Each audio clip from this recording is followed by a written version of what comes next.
주안의 만나 6월 16일 화요일 묵상을 함께 나누도록 하겠습니다. 오늘 말씀은 고린도전서 10장 14절에서 11장 1절까지의 말씀으로 다 하나님의 영광을 위하여 하라라고 하는 제목으로 함께 묵상을 나누도록 하겠습니다.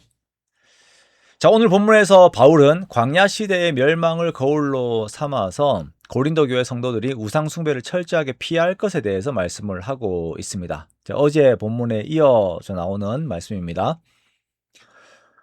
고린도라고 하는 우상숭배의 도시에 세워진 교회 안에서 이 우상숭배의 문제는 끊임없이 교회를 힘들게 하는 이슈였습니다. 어떤 행위가 우상숭배이다 아니다라고 하는 것들을 정립을 해야 하는데 각자가 그 잣대를 스스로 들고 있는 것이 문제가 되는 것이었습니다. 성경을 해석하는 것들, 교리적인 것들, 모든 것들을 자기 자신을 위하여 하는 것이 문제가 되는 것이죠. 그래서 바울은 자기를 위하여서 교리적 내용이라든지 그런 것들을 가지고 오지 말고 이 모든 것들을 하나님의 영광을 위하여서 하라라고 하는 그 동기의 시작점들을, 그 기준점들을 다시 세우는 것에 대해서 말씀을 하고 있습니다. 다시 정립하는 것에 대해서 말씀을 하고 있습니다. 당시 고린도 사회에서, 고린도 교회에서 우상 숭배의 문제는요, 우상에게 바쳐진 재물을 어떻게 다룰 것인가의 문제 안에서 이것이 이슈화가 되었습니다. 신전에서 나온 고기들에 대한 것들은 8장에서 이미 이야기가 있었습니다. 그렇죠. 우리가 구분해야 하는 것은요, 신전에서 나와서 시장에서 유통되는 고기에 대한 것들은 직접적인 우상숭배와는 조금 거리가 먼 것입니다. 이것에 대해서는 8장에서 바울이 먹어도 상관이 없다라고 말을 했습니다. 이후에도 또 나옵니다. 그런데 오늘 말하는 것은 신전에서 직접 먹는 고기들을 말하는 것입니다.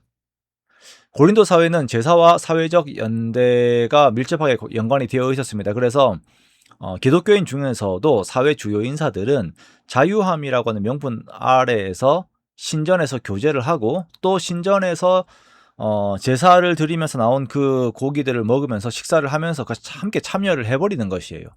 이것을 바울이 용납하지 않는 것입니다. 신전 안에서 제물을 먹는 것은 단순한 식사가 아니라 귀신과의 연합임을 말합니다. 바울은요, 이것을 말하기 위해서 성만찬을 예로 들어서 설명을 합니다. 우리가 성만찬을 할 때 떡과 포도주를 통하여서 그리스도와의 연합에 참여를 하죠. 이스라엘 백성들이 제물을 먹는 것은 제단에 참여하는 것이 됩니다. 그러므로 이방인들이 귀신에게 제사하는 것들을 먹는 것은 귀신과의 연합하는 행위에 동참하게 되는 그러한 결과가 되는 것입니다. 그렇기 때문에 신전에서 제사 의식이 있을 때에 그 안에서 그 자리에서 나오는 고기를 거기에서 먹는 것은, 그곳에서 먹는 것은 바울이 금하는 것입니다. 자, 이렇게 바울은 그리스도인들에게 주어진 어떤 자유함이라고 하는 것을 어떻게 쓰는지 나를 위해서 쓰려고 하지 말고, 자신의 영광을 위해 쓰지 말고 그것을 타인들을 위하여서, 그리고 더 나아가서 하나님의 영광을 위해 쓰라라고 계속적으로 강조하면서 말씀을 하고 있습니다. 자, 타인들을 위하여서는 타인들을 위하여서 유익함과 어떻게 하면 타인들을 유익하게 할까, 어떻게 하면 다른 사람에게 덕이 될까라고 하는 것들을 고려하면서 항상 이 부분을 판단을 해야 합니다. 시장에서 나오는 고기에 대한 것들도 마찬가지입니다. 시장에서 나오는 고기를 먹는 것에 있어서 이것이 문제가 되지 않는다라고 하였어요. 하지만 이것이 양심에 걸림이 된다면 그것을 먹지 말라라고 말을 합니다. 그런데 누군가 이제 이 고기의 출처를 묻지 않고 먹는 것은 죄가 되지 않습니다. 근데 혹시나 누군가가 이 고기의 출처가 신전에서 제사드리고 나온 것입니다, 제물이라고 이렇게 말을 한다면 그 사람을 위해서 먹지 않는 것이 유익하다는 것을 바울이 강조하는 것이에요. 내가 자유함을 누릴 수 있지만 그것으로 인해서 누군가 실족하게 된다면 차라리 그것을 먹지 않는 것이 더 나은 결정이 되는 것입니다. 그러므로 성도들은 어떻게 해서든지 그 행동이 하나님의 영광을 위하여, 그리고 타인들을 위한 사랑을 위하여서 이루어져야 합니다. 31절에 보면 먹든지 마시든지 무엇을 하든지 다 하나님의 영광을 위하여 하라라고 이렇게 말씀을 하고 있습니다.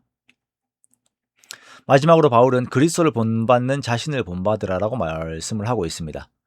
자, 바울에게서 본받을 만한 부분이 무엇인가라고 하였을 때에 그것은 모든 일에 모든 사람을 기쁘게 하여서 자신의 유익을 구하지 않고 많은 사람의 유익을 구하여 그들로 하여금 구원을 얻게 하는 것, 이 내용들을 본받으라라는 것입니다. 이 태도, 이 삶의 태도를 본받으라는 것이에요. 나의 모든 행동들이 내 결정과 내가 하는 행동들이 타인의 구원을 위한 것이라고 하는 이 방향성이 바울의 마음이고 또한 예수 그리스도의 마음이 되는 것입니다. 죄인 되었던 사람들이 구원을 받는 것이 하나님께 영광 돌리는 부분에 있어서 가장 최고의 가치를 가지는 것이 됩니다. 그러므로 우리들 항상 나의 유익이 아닌 다른 사람의 유익을 생각하며 그것을 위하여서 나를 절제하고 또 다른 사람의 영혼을 위하는 모습들을 가지는 것. 그렇게 그리스도를 닮을 삶을 살아서 우리가 하나님의 영광을 나타내는 것입니다. 우리가 자유함으로 어떻게 해서든지 내 영광을 위하려고 하지 말고 정말 함께 하나님의 영광을 위하는 우리가 되기를 원합니다.